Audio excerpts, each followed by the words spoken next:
So students, किताब में जो आपको सवाल मुकम्मल करना है वो है सवाल आपका ये वाला जो हमारा क्लास वर्क में रह गया था। हिस्सा अलिफ और बे के सही जोड़ मिलाइए, ठीक है, मैचिंग करनी है।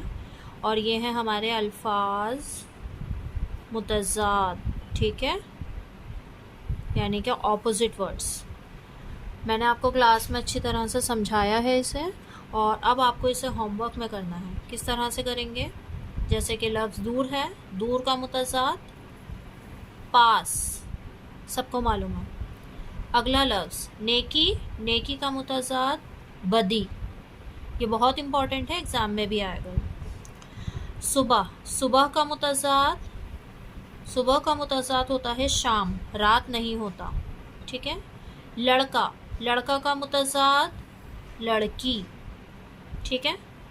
अब लफ्ज़ है बहन, बहन का जो मुतज़ाद होता है वो होता है भाई, तो हम उसे भाई से मैच करेंगे। क्लियर?